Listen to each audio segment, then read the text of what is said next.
यहाँ से लेके वहां तक देखिए, मतलब आप अचरज हो जाएंगे। ये लगभग 250 गज की जमीन है और संत रामपाल जी महाराज ने इस पूरी 250 गज की जमीन में निर्माण करवा दिया है। अब हम आपको दिखाते हैं जो संत रामपाल जी महाराज ने घर बनाया है तो उसको किस तरीके से डिजाइन किया गया है।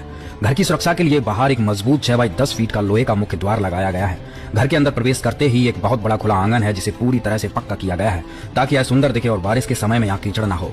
जहाँ पहले सिर्फ घास फूस और कीचड़ हुआ करता था, अब वहाँ आंगन के दोनों ओर अमरूद के फलदार पौधे भी लगाए गए हैं जो भविष्य में इन बच्चों को ताजे फल देंगे। जहाँ बच्चों को पहले खेतों में जाना पड़ता था, वहीं अब संत रामपाल जी महाराज ने आंगन के बाईं ओर 9 बाई 7 फीट का साफ सुथरा शौचालय और स्नान घर बनवाया है जिसमें भी मजबूत लोहे के दरवाजे हैं। इसके अंदर पानी और बिजली का उचित कनेक्शन किया गया है और इसकी छत भी गाटर पत्थर से मजबूत बनाई गई है। इस सुविधा से अब बच्चों का जीवन सुरक्षित और स्वस्थ रहेगा। स्नान घर के बगल से छत पर जाने के लिए घुमावदार सीढ़ियां बनाई गई हैं और यहाँ देखेंगे तो 11 बाई 7 फीट का एक रसोई घर है। संत रामपाल जी महाराज ने इस बात का विशेष ध्यान रखा है कि जहाँ बच्चे पहले टपकते हुए कमरे के कोने में खाना बनाने को मजबूर थे, अब उन्हें एक साफ और सुरक्षित जगह मिले। इसमें एक मजबूत दरवाजा लगाया गया है। हवा के लिए उचित निकास वेंटिलेशन के लिए लकड़ी के दरवाजों के साथ मजबूत खिड़कियां और एक एग्जॉस्ट फैन भी लगाया गया है।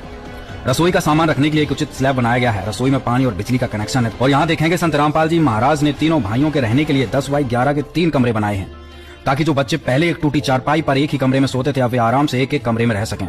इससे उन्हें पढ़ाई और भविष्य में आगे बढ़ने के लिए एक शांत और निजी स्थान मिलेगा। तीनों कमरों में मजबूत दरवाजे, पक्के फर्श, गाटर पत्थर की मजबूत छत और मजबूत खिड़कियां हैं। बिजली का कनेक्शन है। तीनों कमरों में लाइट और छत वाले पंखे लगाए गए हैं।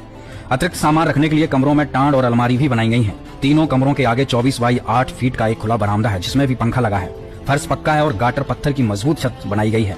संत रामपाल जी महाराज ने यह निश्चय किया है कि आंगन से लेकर कमरों तक पूरे घर में कहीं भी कच्चा फर्श न हो ताकि बच्चों को धूल मिट्टी और कीचड़ से पूरी तरह निजात मिल सके। घर के ऊपर की पूरी छत को भी पक्का किया गया है। अब बच्चों को टपकती हुई छत से हमेशा के लिए मुक्ति मिल गई।